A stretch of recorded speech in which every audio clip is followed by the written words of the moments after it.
Today we're going to talk about interference of electromagnetic radiation, and I will start as a warm-up with the famous historical experiment which was first done by Young in 1801. By that time, the issue whether or not light was waves or whether it was particles was still unresolved.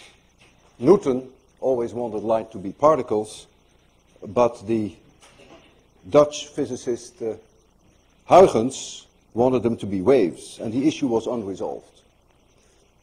Let us agree that if light are particles, and you have a screen that, say, has two openings, and you would throw particles through there, like tomatoes are particles, and you collect them here, then those tomatoes that don't get stuck on the screen, but that make it, would form a pile here of tomatoes, and they would form a pile there of tomatoes. That's very typical for particles. But the situation is different when we deal with waves, because the moment that you have waves coming in, say, for instance, we have plane waves coming in like this, then the wave can go through both openings simultaneously, and that changes the picture quite dramatically. It was known, of course, already in the 17th century that if you have water waves going through a small opening, so here are water waves moving in like so, and here is also water, that what you see coming out there are circular waves.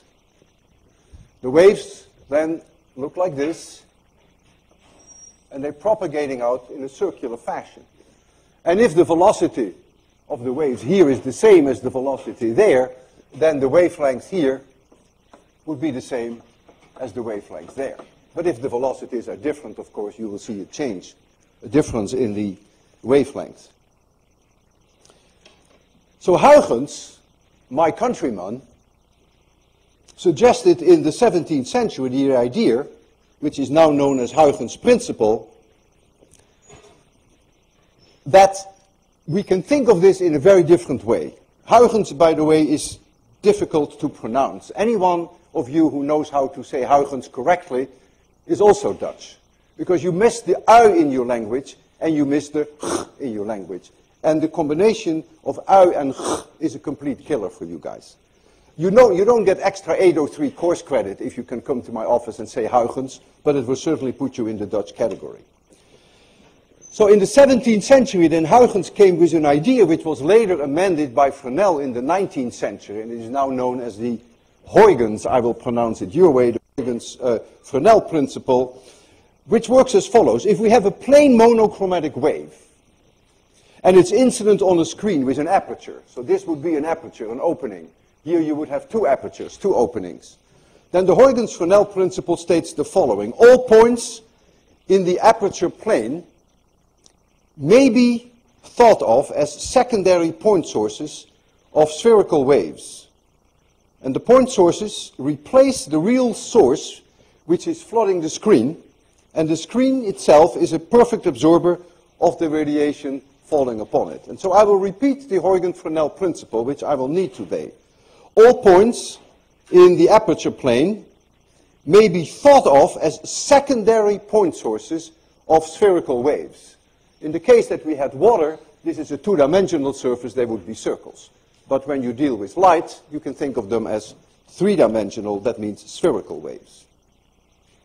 Now the Huygens-Fresnel principle is very powerful, though there is a wide range of opinion to its scientific merit. And in a very famous book, The Principle of Electrodynamics by Melvin Schwartz, I read the following, and I quote verbatim from his book. He says, Huygens' principle tells us to consider each point on a wavefront as a new source of radiation and add the radiation from all the new sources together. Physically, this makes no sense at all. Light does not emit light. Only accelerating charges emit light. Thus, we will begin by throwing out Huygens' principle completely. Later we will see that it actually does give the right answer for the wrong reasons. So I will proceed my lecture today to get the right answer, but perhaps for the wrong reason. Suppose now we have a electromagnetic wave. I'm particularly thinking of light. And I have here an opening, and I have here an opening, and plane waves are coming in from the left, moving with the speed of light. And let this opening be A, and let this opening be B. And here the center of the two is O. This could be a circular opening, it could also be a slit. Most of the experiments I will do today are with slits, which are perpendicular to the blackboard. So they are very narrow openings. Imagine now here a point P. And so the wave from point A will reach that point P, but the wave from source B will also reach that point P. And so the electric vectors there are going to be added, of course, vectorially. Imagine now that BP minus AP, imagine that that were 1/2 wavelength. Then what you get is that the mountain of the E vector here will coincide with the valley of the E vector from the other one, and so you will get the situation that light plus light will give darkness. We call that destructive interference. The wave from here and the wave from there would be 180 degrees out of phase. And if you take all the points for which the difference is 1/2 lambda, that is a hyperboloidal surface. It's like a bowl. It's not only in the blackboard, but it also comes out of the blackboard. It's like a bowl. Remember from your high school days that if the sum of the distance AP and BP is a constant, then you get an ellipse. But if the difference is a constant, you get a hyperbola. So you will get a hyperboloidal surface, and everywhere on that surface, BP minus AP would then be 1/2 lambda. And then you would get the amazing consequence that light plus light would give darkness, destructive interference. Tomatoes don't do that. One tomato on top of another tomato does not give no tomato. That is distinctly different from particles. Now, of course, there are also hyperboloidal surfaces for which there is constructive interference. In other words, if I make this difference n times lambda, whereby n is either 0 or plus or minus 1 or plus or minus 2, then I would get surfaces for which we get construct interference. Then the phase difference between the two waves is either 0 or 2 pi or 4 pi. So we have surfaces with constructive interference, and then we have surfaces with destructive interference, and that's going to be at the heart of what I want to discuss with you now. So I will start a new drawing. I think we don't need this anymore. And I will now have a screen with two narrow openings. They could be slits, as I said before. So here is one opening, and here is the other opening, and let the separation between them be D. And the upper one you can call source number 1, and the other one source number 2. Suppose now that we are looking at this at a distance which is very far away. Very, very far away. And where you are located in space, seen from this point, is an angle theta. So the wave from this source will reach you, and since that point is very far away, these lines here are, of course, parallel to each other. Very close to parallel, because it's very far away.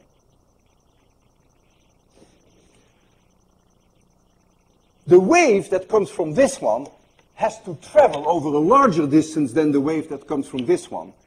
And that difference can easily be expressed algebraically. If this angle is 90 degrees, that difference is this much. That is how much further this wave has to travel than this one, and then they vectorially add very far away at the location where you happen to be. And this difference here is d sine theta. That's immediately obvious. If this angle is theta, this angle is also theta. So the path difference is d sine theta. And that translates into a phase angle difference between the E vectors. Theta. First of all, d sine theta, which is the path difference, this is how many wavelengths you can fit on that path difference. So I divide it by lambda. And for each wavelength that I can fit on there, the phase difference is going to be 2 pi. And so the phase angle, the difference between the wave from here and there, is therefore 2 pi times d divided by lambda times sine theta. And so now I can set the condition for constructive interference. So constructive interference. What I want is, I want delta to be a multiple times 2 pi. So again, I already wrote that down earlier, but I will do that again. N can be 0, it can be plus or minus 1, it can be plus or minus 2, etc. If n is 0, by the way, you are right at this plane, which comes perpendicular out of the blackboard.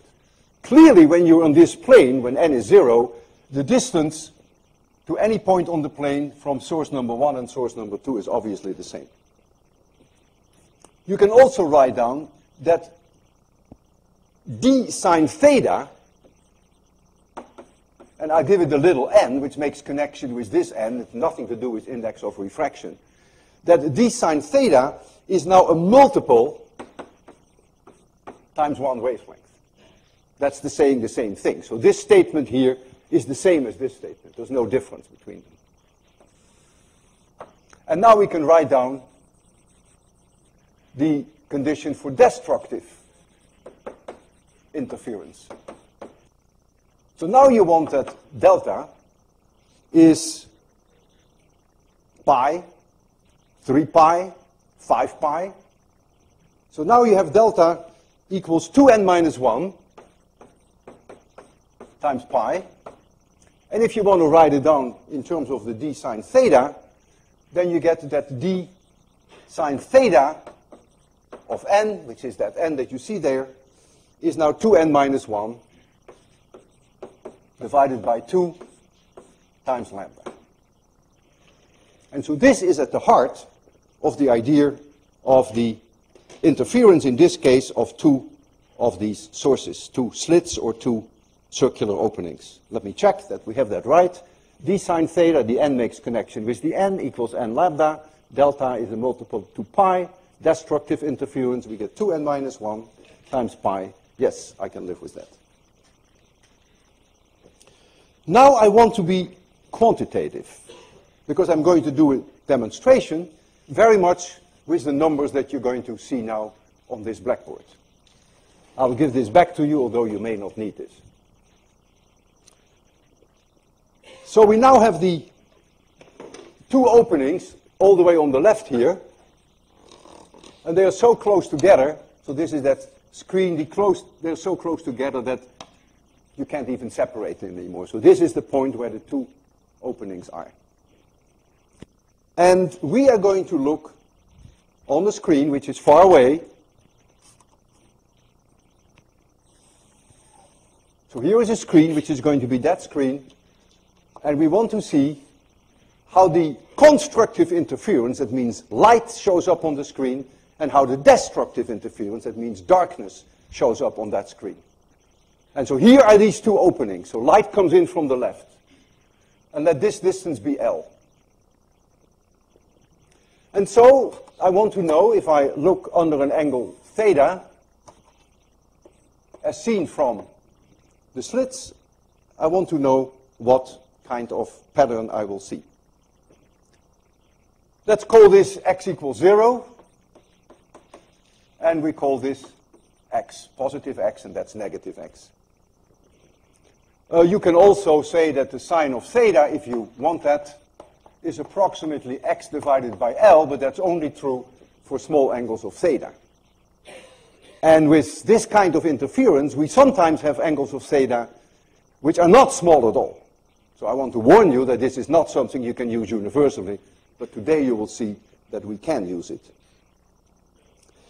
So I start now with red light, lambda, is 600 nanometers. So that's the light I will use. So I use monochromatic light. And we will have a distance to the screen which is about 5 meters. The setup is here. This is about 5 meters. And we have light from a red laser, which is a little larger than 600 nanometers, but I just want some round numbers.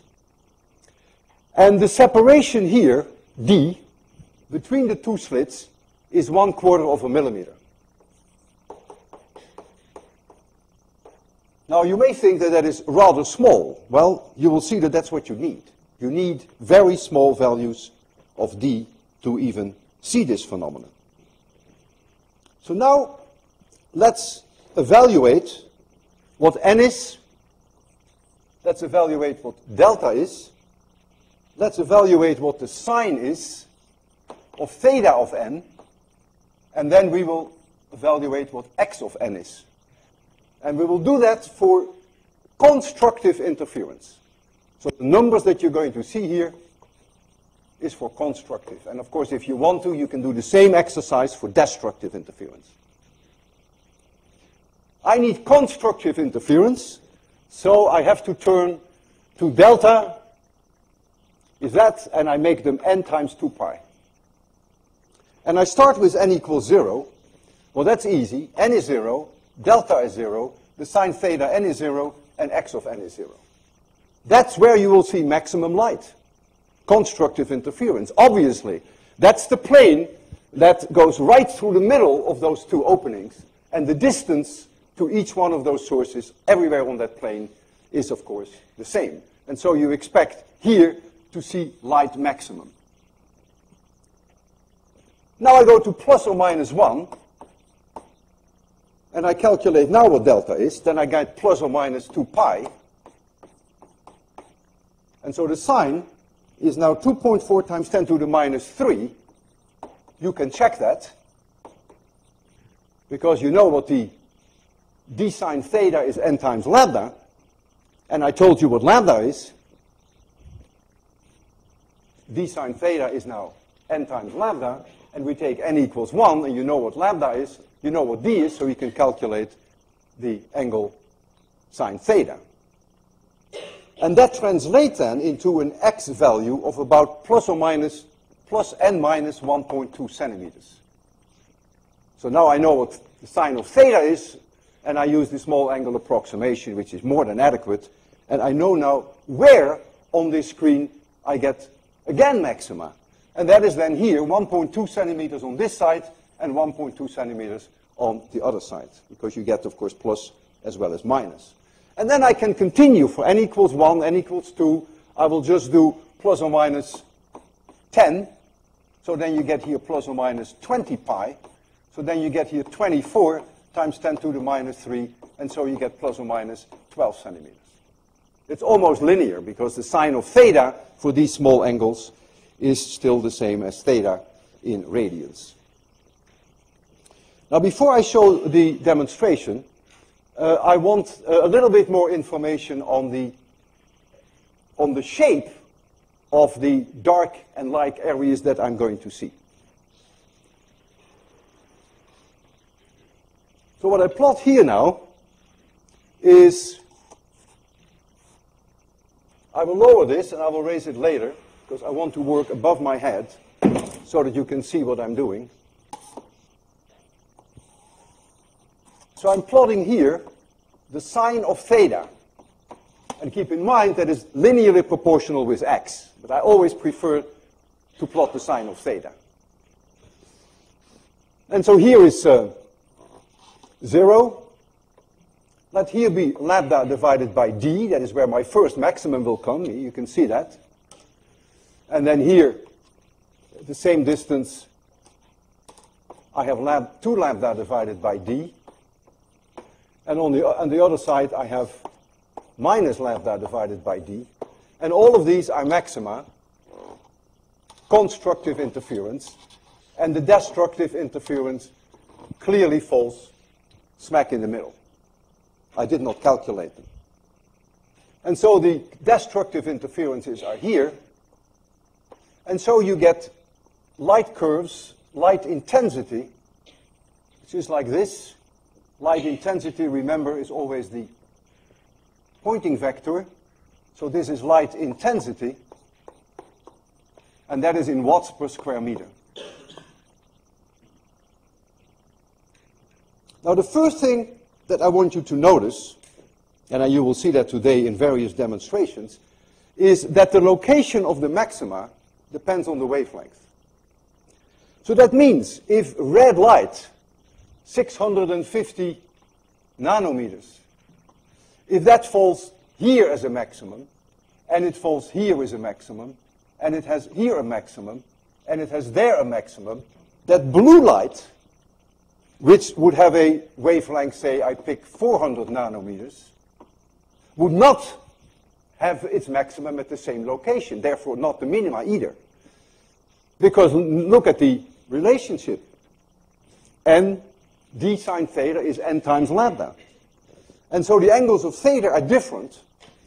And so you would get here roughly, it's about 2/3 down the way. Yeah, you will get here roughly the maximum for blue. You would get here the maximum for blue. Notice that for n equals 0, the red and the blue have the maximum at the same location.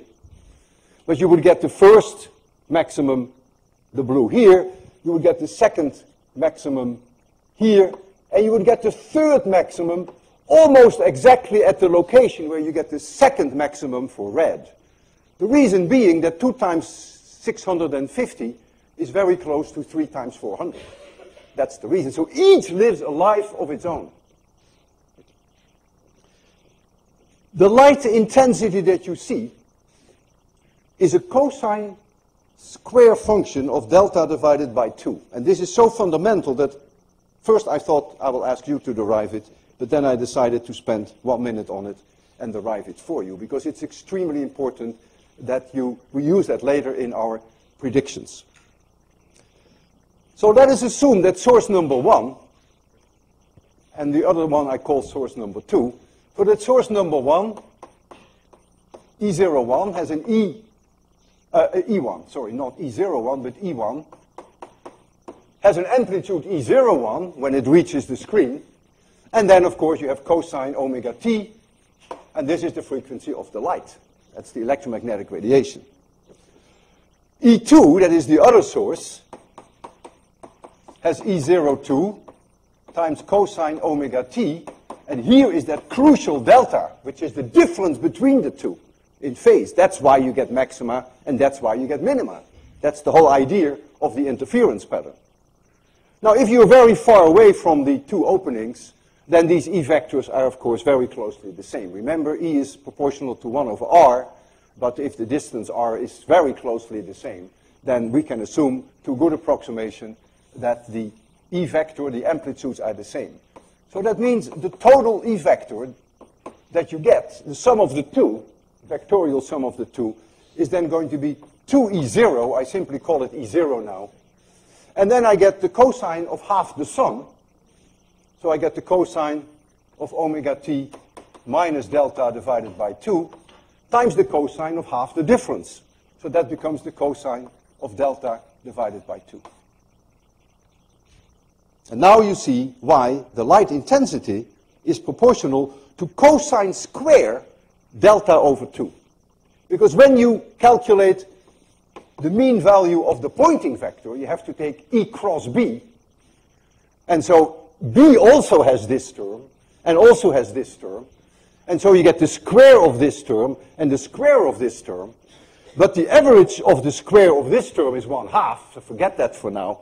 And so you see it is going to be proportional to the square of delta over 2. And so this function that you see, delta is linearly proportional to sine theta, this curve that you see is a cosine square curve.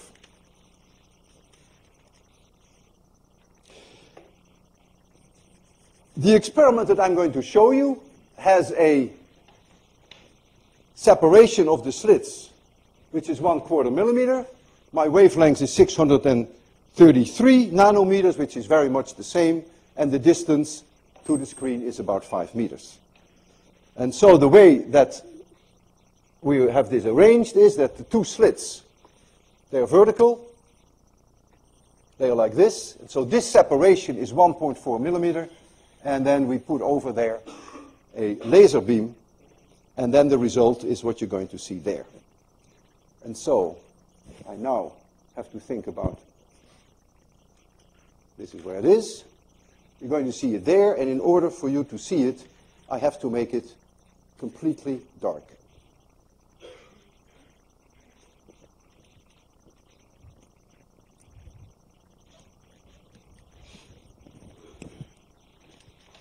When you look here on the screen, you will see areas which are distinctly dark, and you see areas whereby you see the light. In other words, you see the pattern that we just calculated. You see constructive interference and you see destructive interference.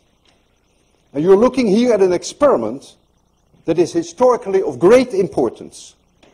It is one of the most mysterious and puzzling issues in all of physics.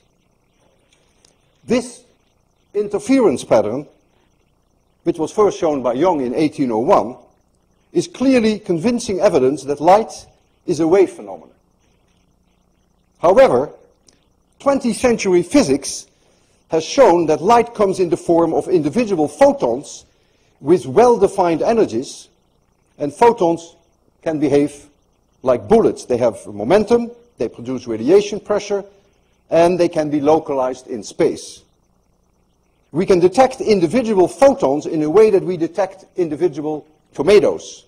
Photons behave like particles. However, the interference pattern that you are staring at on that screen can only be explained if we assume that each photon went through both slits. But how on earth can one particle go through both slits? It will have to be one slit or the other. And here lies the great mystery. Light is both.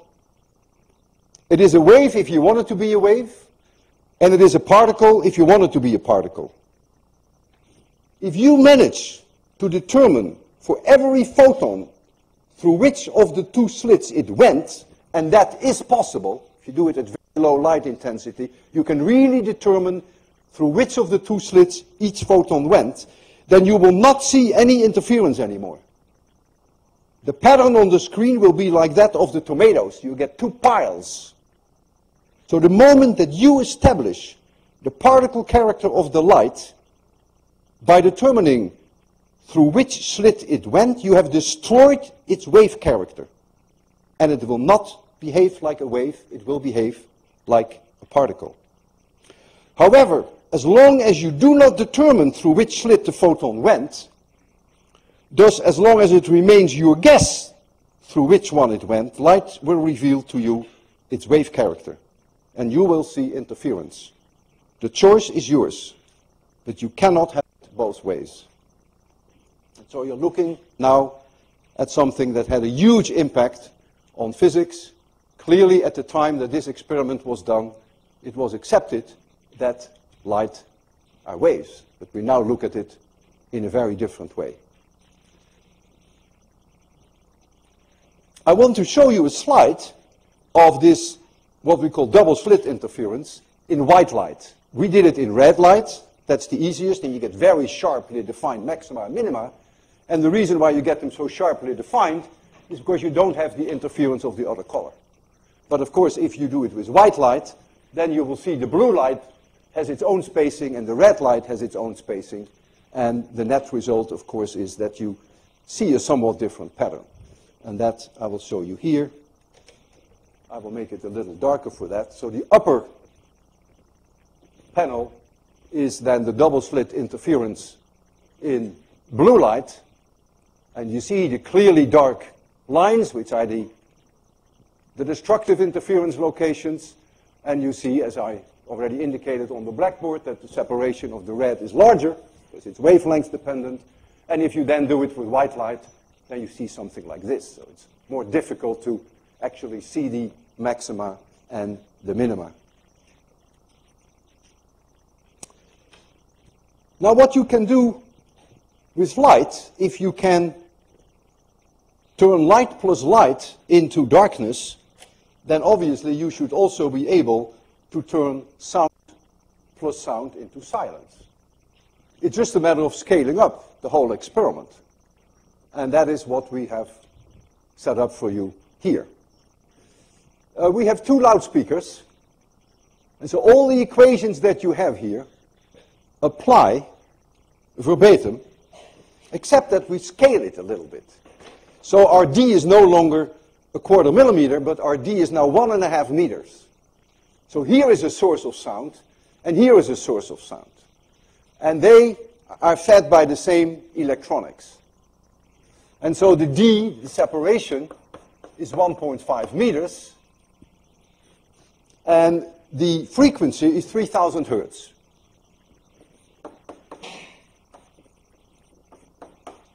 So we do this experiment now for sound. And so lambda is about 11.3 centimeters if you take 340 meters per second for the speed of sound. So we have in a way monochromatic light, monochromatic sounds, more or less one wavelength. And so you can calculate what lambda divided by D is. It's about 0.075. And so you can calculate where now those surfaces are. They are really hyperboloidal surfaces. They're coming out from the center here, and they bend in your direction, where all those hyperboloidal surfaces are, where there is no sound. And then you can calculate where all those hyperboloidal surfaces are, where there is sound. Let's first calculate how many hyperboloidal surfaces there are. So in order to do that, we simply have to stick in our equation, d sine theta equals n lambda. We just put in theta is the maximum value possible, and that is 90 degrees. So you put in theta max, and that is 90 degrees, pi over 2 radians. And so when you do that, you'll find that n max, that is the highest number of n in that series 0, 1, 2, 3, 4, 5, that n max is then d divided by lambda, which in our case is about 13. It is 1 over this number. So that means there are 13 of those surfaces going in this direction, but there are also 13 going in this direction. Remember, you have plus and minus. So you really have to multiply this by 2. And so there are 26 surfaces, no more and probably no less, in this audience of constructive interference. And then there are probably also around 26 destructive interference. So now I want to be as quantitative as I can be, and I would like to know the students who are sitting about 5 meters away from me, what the distance is between one maximum, the 0 order maximum, right at the center, and the next maximum. We get an idea where to search for those maxima and where for those minima. So I will go now for the maxima. So I know that at theta 0, right here, all of you here sitting here must hear a maximum there in this plane. Now the question is, where is the next maximum? Well, the next maxima depends, of course, on the distance, how far you are sitting away from me. So I take the students which are about 5 meters away from me.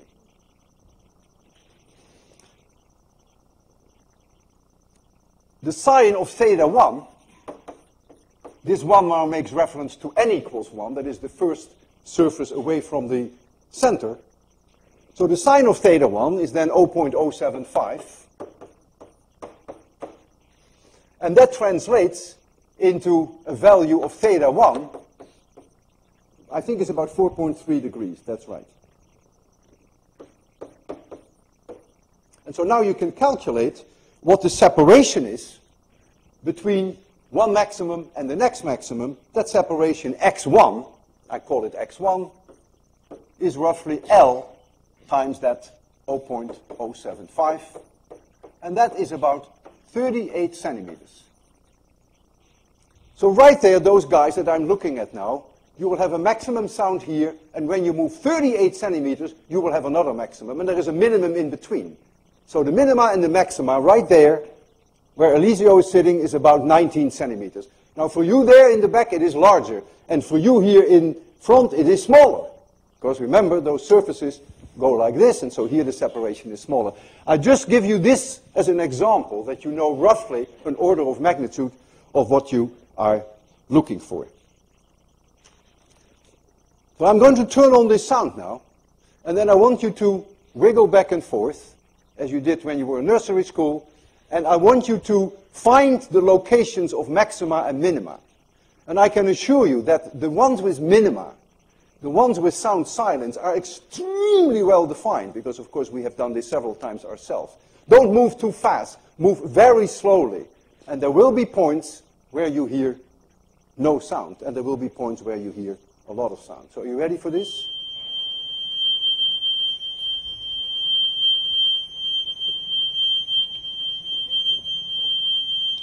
Keep moving. Most of you move too fast.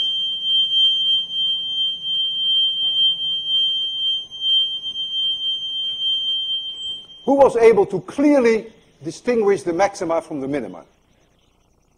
Not too many, eh? And the reason is that all of you are lousy scientists. If the difference in space between maxima and minima is 19 centimeters, that is this much, what is the separation between your two ears? It's about 20 centimeters. It's not an accident that I chose that.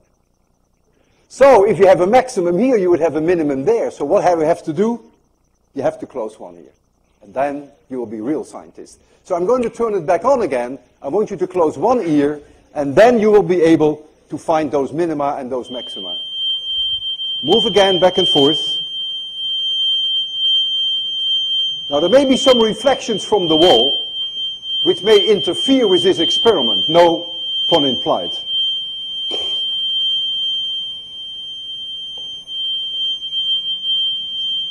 Go slowly, go very slowly. It's remarkable. Unbelievable. I hear nothing here. I hear a lot of noise. So who heard it now? Ah, there you go. All right, this is the great moment for the mini break. It's the mini quiz. So if someone is going to help me.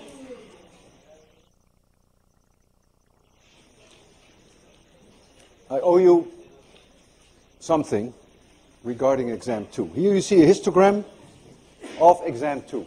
And what is interesting, and in a way helpful to me, it's almost bimodal. Now we have 47% to go in the course, of which 40% is for the final alone. And so clearly I can't say much about dividing lines between A, B, C, D's, and F's. I want to make only a global statement. And I only warn those of you who I put in the danger zone.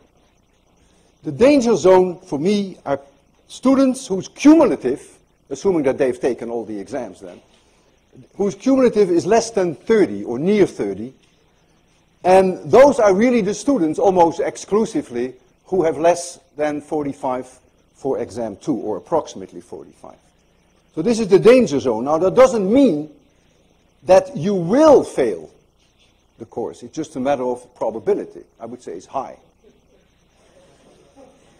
And then those of you who are dying to know whether they're going to get an A, all I can say is that if your cumulative now is more than 45, assuming that you've taken all exams, then you will probably end up with an A.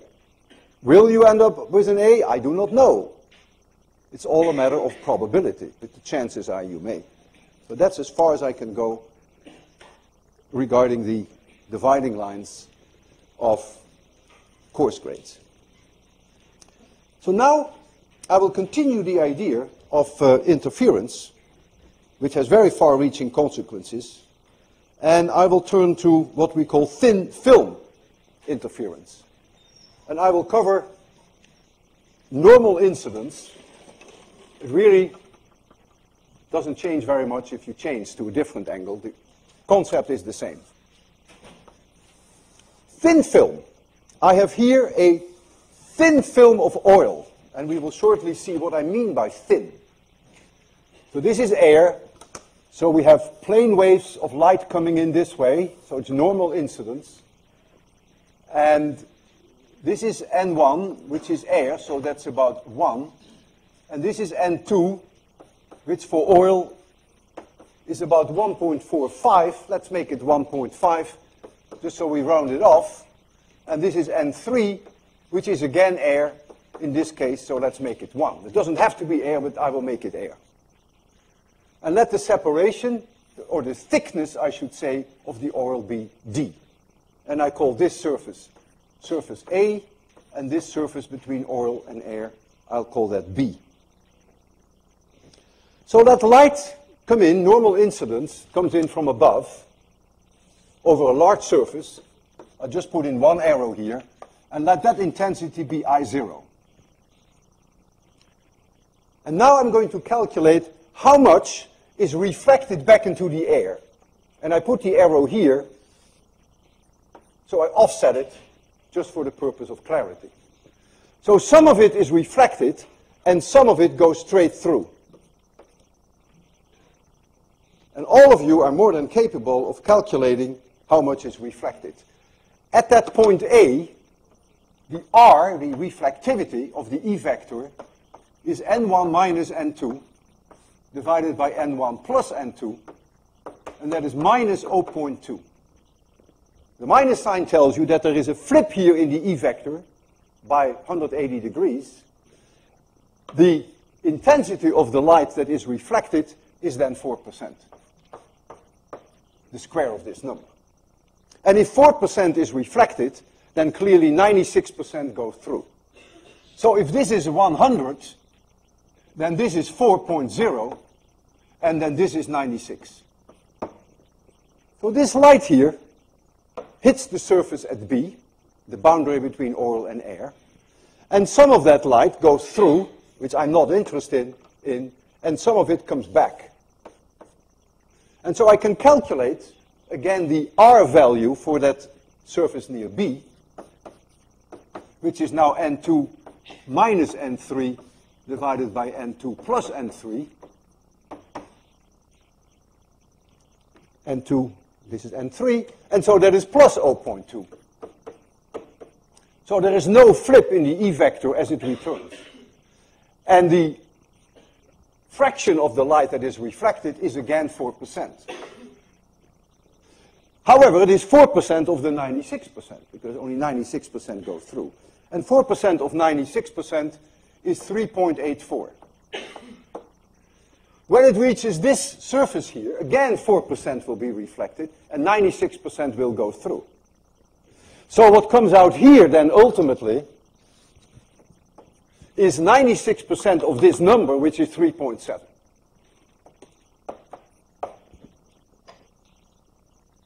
I now want to ask the question, what happens when you are looking here from above and you see this light coming back straight from A and this light coming back at you, which made this journey through the oil, whether or not the combination of those two can constructively interfere and whether they can destructively interfere. Now, as far as destructive interference is concerned, let me make a qualitative statement. The intensity of this is 4, and the intensity of this is 3.7. So it can never be completely darkness, but you can never kill 3.7 intensity with 4.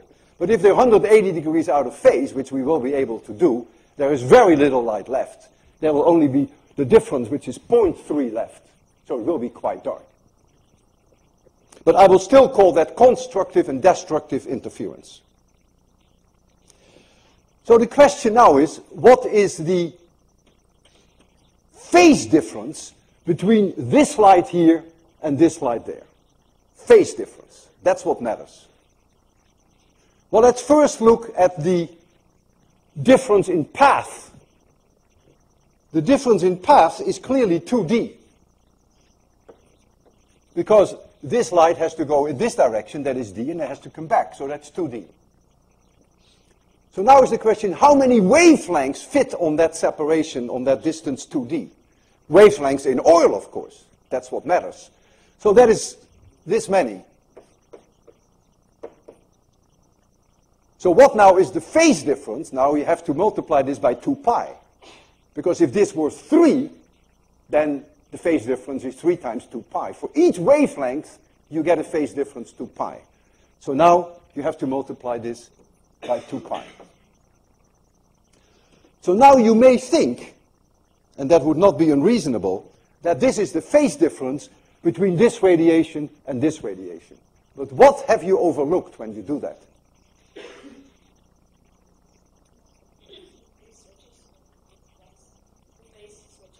That's right. You have overlooked the fact that there is here a flip of 180 degrees, which does not occur here. So there is an additional pi in the phase difference. So I'm going to write down here now the total delta. So delta is now 4 pi times d. Now I can write this as lambda oil. It's perfectly fine. I can do that. I prefer to write it as lambda air, and then all I have to do, of course, is divide the lambda air by the index of refraction of oil. And so, yes, I could have written lambda oil here, but I prefer to write here lambda air, and then all I have to do is multiply this by n2. Yeah, that is that 1.5. It's the same thing. And so this is then the delta that we calculated from here, and then we have to add pi. And the pi then is the consequence of this minus sign here, which you don't see here. Keep in mind, if someone wants to be nasty to you during an exam, of course not I, but if someone wanted to be nasty to you on an exam, they could make n3 larger than n2. What would change in this equation?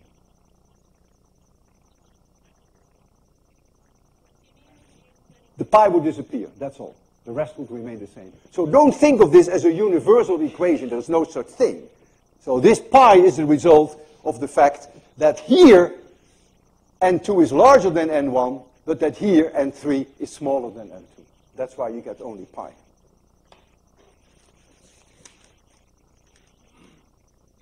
So now we are in business.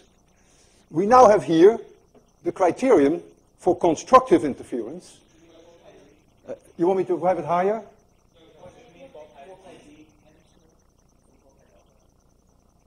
What is your... Your D looks like a delta. Oh yeah, thank you very much. How could I? It is D, right? Yeah. Uh-oh. Uh-oh.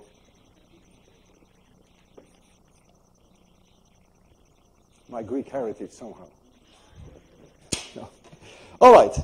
So we agree, right, that this is in this case, this is the phase angle. So now we're going to ask ourselves the question, what thickness are required to get minima and to get maxima? The first very interesting case is that if you make D equals 0, that you kill this whole term and you only have pi. So that's destructive interference. So there's no question. Destructive. Now you may say, yeah, zero film, you know, what kind of nonsense is that? Is that meaningful? Yes, it is very meaningful. I will demonstrate it to you. I cannot make an oil film 0 thickness, but that's not necessary. All that is necessary that this D over lambda oil becomes exceedingly small, for instance 1/100th.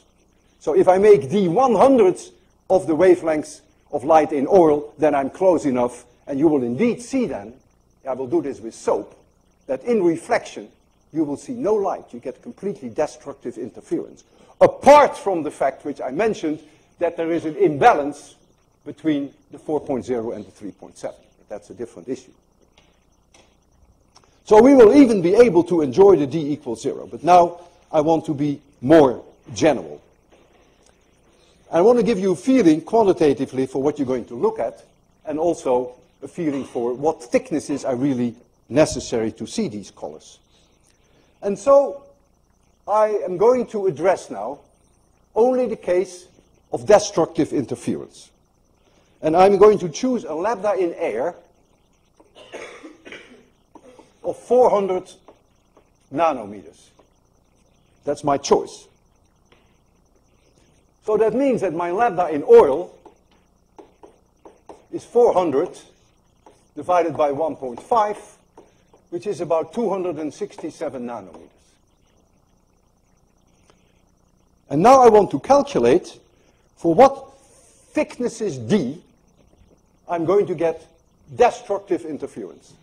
So I'm going to set this equal to 2n minus 1 times pi. That's all I do. And I choose n equals 1. And what do I find? I find d equals 0, of course. We knew that already. We just discussed that. Because if n equals 1, then that requires that delta is pi. And if delta is pi, then this term is 0. So you see that d is 0. You can immediately see that. So now we take n equals 2. And if you substitute for n equals 2 in this equation, you get 3 pi. And this is already pi, so this has to be 2 pi. And so if now you calculate what d is, you find that d is 133 nanometers. Well, that's obvious. It obviously must be half of the wavelength of the light in oil. Because if the wavelength of light in oil is 267, you have to travel this distance twice. And if you travel this distance twice, that is exactly one wavelength. And one wavelength corresponds to a phase angle of 2 pi. And so here you get 2 pi, and it's this pi that kills you, that gives you the darkness. And then n equals 3, you'll find that d is approximately 267 nanometers. So now 2d translates into 2 wavelengths. Now I'm going to choose this thickness. And with that thickness now, I'm going to work, and I'm going to radiate white light onto that thickness. So I select that one for which I already know that in blue light, I kill it. Destructive interference.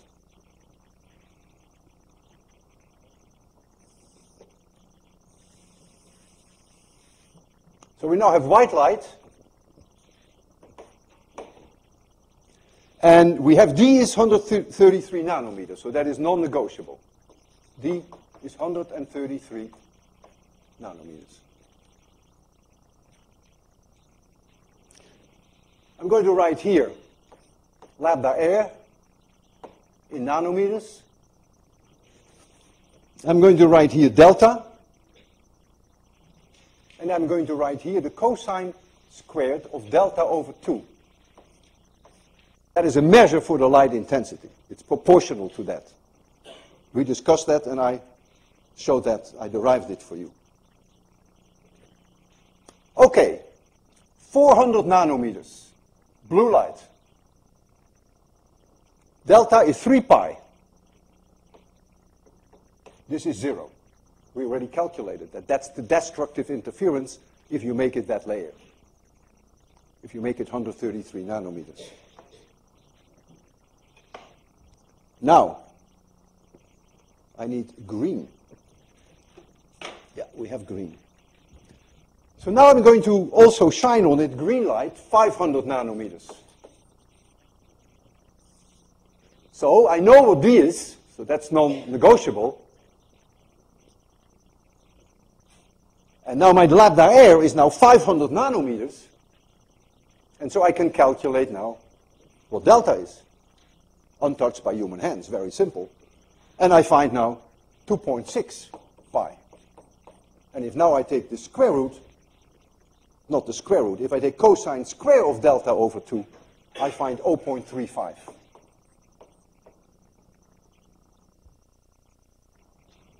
But now I go to red, and I do 650 nanometers.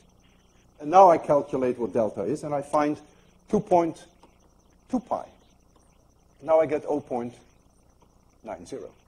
Now I am very close to a maximum. And so, this is very convincing that if you make your film this thin, that it will look distinctly red.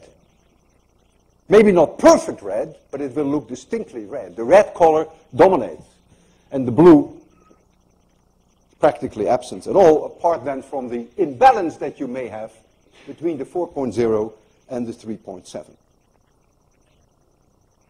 A question that I have asked over the years at the final exam for 803 is whether thin film interference is the result of the difference between the index of refraction between the different colors. And the answer is absolutely not.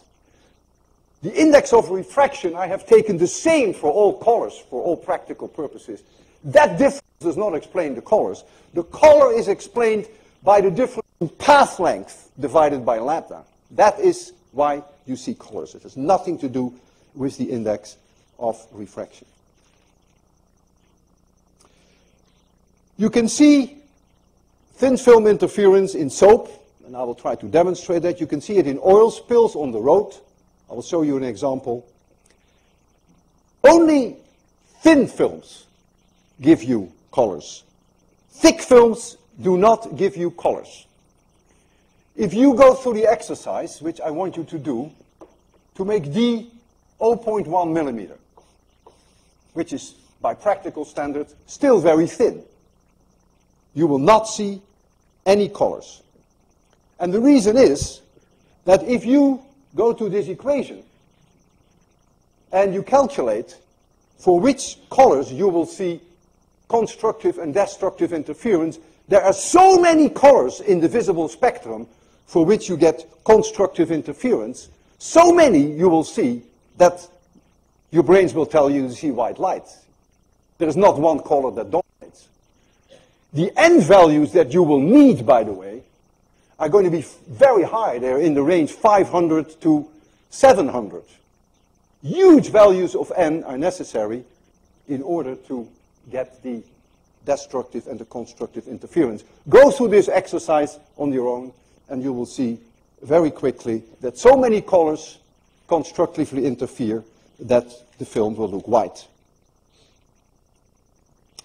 So the first thing that I want to do, I want to try, it's not so easy, to make you see these colors with soap, which of course all of you must have seen. In fact, if you just take a shower and you soap yourself, then the bubbles themselves in reflection already have these colors. I'll try to make one that is slightly larger in size. We do not always succeed, but let's try that. So the idea is I want you to see colors. Oop. Well, maybe you did, but that was a little quick.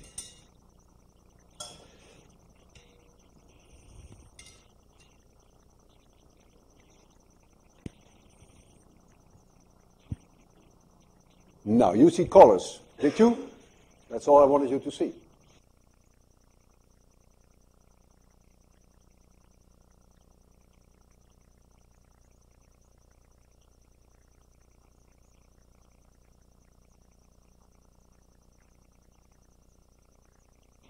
Did you see them? If you had said no, I would have done it again, but now I won't. You want me to do it once more? It's not easy, though.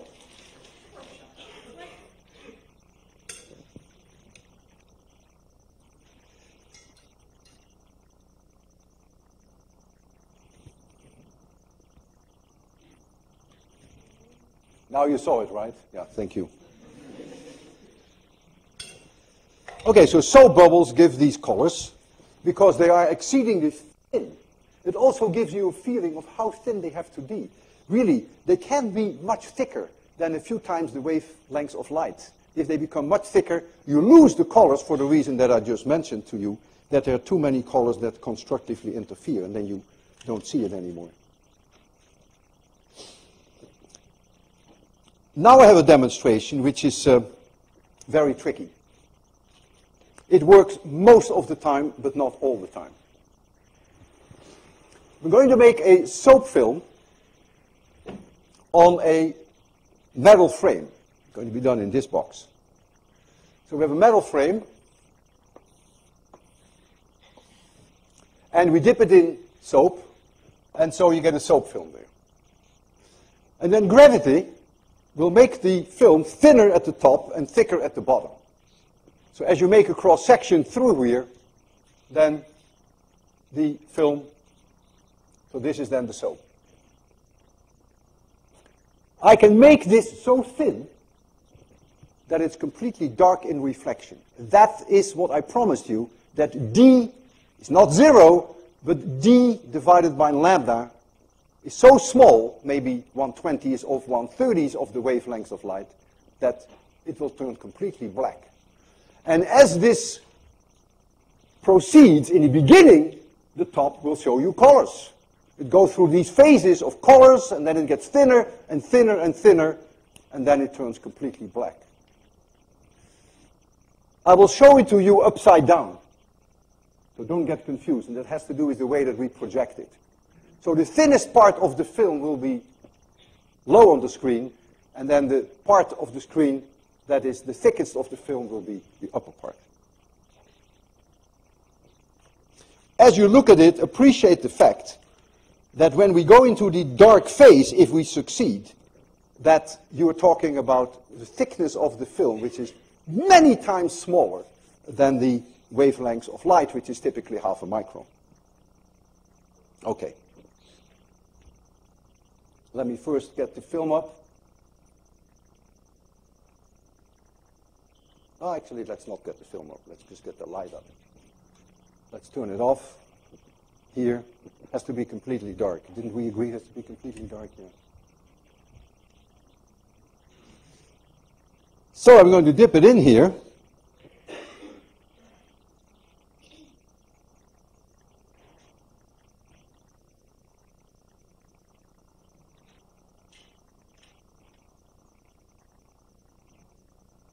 Okay, so the bottom is the thinnest.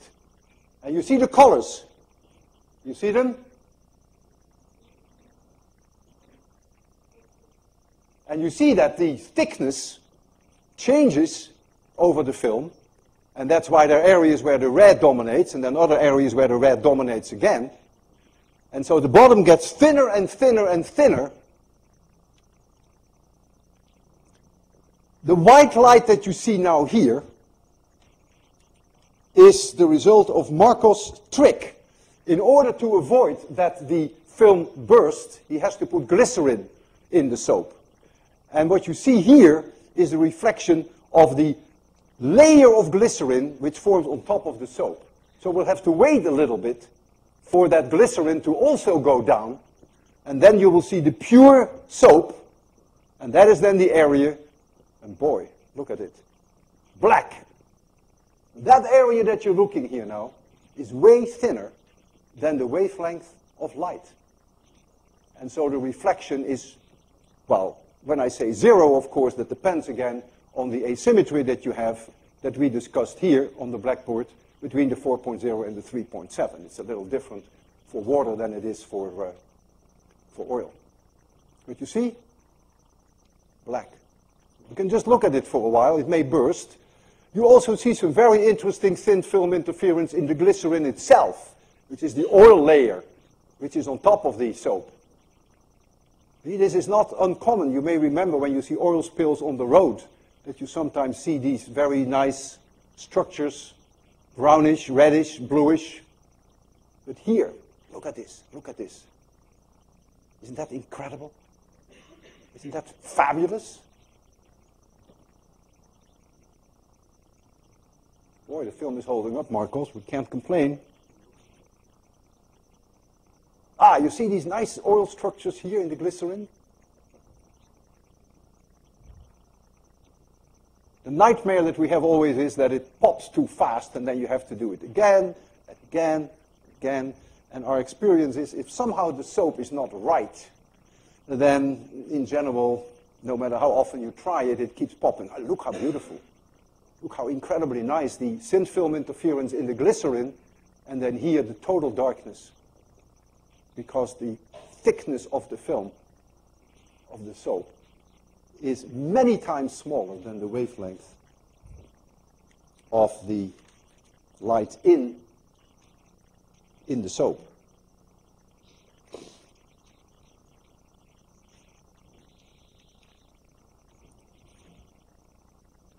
I never get bored when I look at it. Isn't it gorgeous? Think about the physics that is going on in there.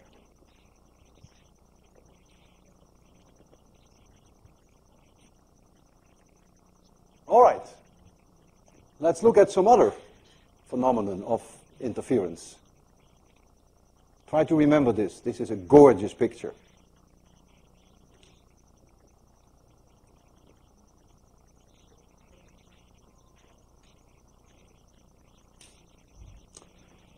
So there is a whole family of ways that you can see thin film interference. And in your problem set, we give you 2 problems to work on that quantitatively. And there is also this take-home experiment which supports the problems. And I want to concentrate on those too, because they are very nice to demonstrate, because I can demonstrate them to you in monochromatic light. Whenever you have monochromatic light, that means you don't have white light. Of course, the fringes, we call these fringes, the dark and the bright areas, we call them fringes, show up so much better than when you have white light, because then you get the superposition of all the colors, and the maxima and the minima depend on the color. Remember, for one and the same thickness, you may have destructive interference for one color, but you have constructive interference for the other. So if you do it in monochromatic light, you can see this very dramatically. And then one of the classic examples is, and you can do that at home, and you should do that at home, is the 2 microscope slides. So you have a microscope slide, which itself is way too thick to give you thin film interference. Don't even think about the fact that there is glass there. It will do nothing. Way too thick. It's probably a tenth of a millimeter. It's ridiculous. And then there's another microscope glass here. And I exaggerate highly this area in between, because they are lying flat on top of each other. But there is an air gap between them. And this is that air gap. And it is this air gap now that acts like a thin film. So you're going to get interference now of light that bounces off this layer and bounces off this layer. And so it is this thickness d now of the air layer that determines the darkness and the brightness, destructive and the constructive interference. And you're being asked in your problem set to calculate where those maxima and minima are. And you can also do that then with the take-home experiment, and I will demonstrate it very shortly. There's another one which is a classic, which I will also demonstrate, and which is also part of your problem set. This is a lens, a glass lens. The curvature is highly exaggerated, and then here is a glass plate. And so here is now an air gap. And now if you shine monochromatic light on this, then of course, seen from above, there's symmetry about this line, you will see rings of darkness and rings of brightness. And these rings of darkness and brightness will be very far apart here, and they will be very closely together there. And this is part of your homework assignment to show that. And that has to do with the fact that the change here in thickness is very little because of the curvature, and the change here is much faster. This is called the Newton, these are called the Newton rings. And then when you just walk out on the street, preferably on a day when it is not sunny, when it is cloudy, you look on the ground and you see oil spills. And they have phenomenal colors. I'd like to show you one of my own pictures that I took some time ago of an oil spill. Let me first turn it on, and then we'll make it a little darker.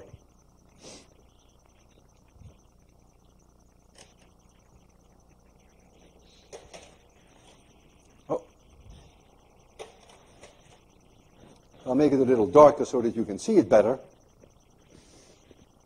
I photographed countless oil spills, and actually the reason why I have photographed so many is that always I try to reconstruct the thickness of the oil on the road, and I was never very successful. For one thing, you can only get a spot like this. You would think that a car loses some oil, so there's one drop of oil that goes. And then it starts to run out. So you would always think that it is thickest here, and then gradually tapers off near the edges. And I've always been wondered, why then here do you see so much white light? You would expect that perhaps it would be much darker. And so many attempts that I have made to convince myself that it's really thicker here than there, many have failed. But there is no question, what you are looking at, of course, is a striking example of thin film interference. And not only that, but you know that this film has to be extremely thin, clearly very close to that, in that range of 100 to 200 nanometers. Otherwise, you wouldn't see over the entire area such beautifully equal blue. And here you see this reddish, which is not pure, it never is, very well defined. So clearly it has a spherical symmetry. So there is probably a drop that then spread out. And so now I want to demonstrate then your microscope.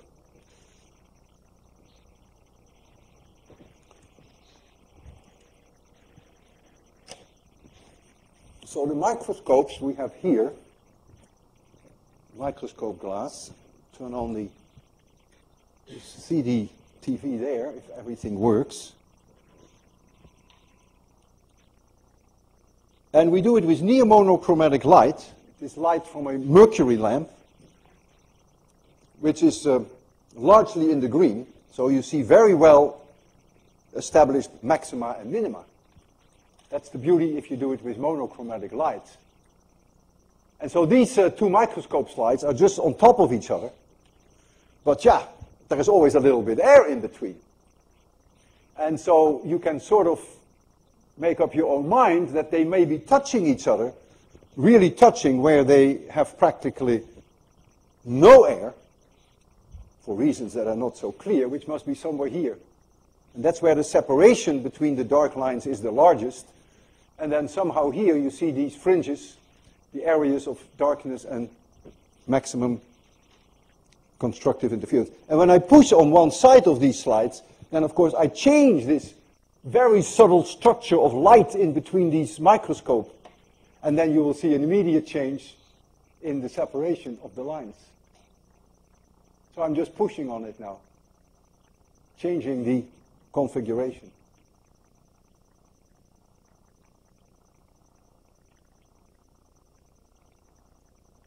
And now this is the point of contact, more or less. And you can really see that. When I'm looking at it right now, I see it just as well as you can see it there. And so you should really do that experiment at home, because it's part of your take-home experiment. So I mentioned in the write-up that it's not necessary that you turn in a written summary of your experiment, but so it won't count for your problem set as such, but I will hold you responsible on the final. So I advise you to do the experiments, because I may ask a few questions which you can only answer if you actually did this experiment. Here I have two flats, like the microscopes, but thicker. So they're a little sturdier. And this is the way that opticians actually test their optics. So there is here an air gap that grows in size, and when you push, I push now on it, you see, now I make them flat.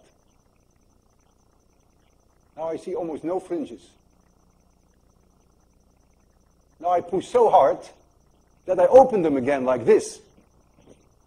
So I make one go up like this, and now you see many fringes. Look. Here you get a huge angle now.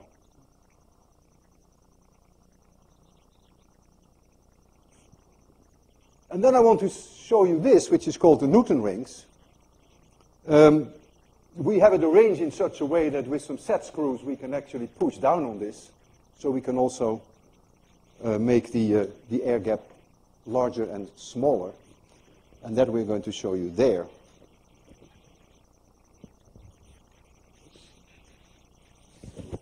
Yeah.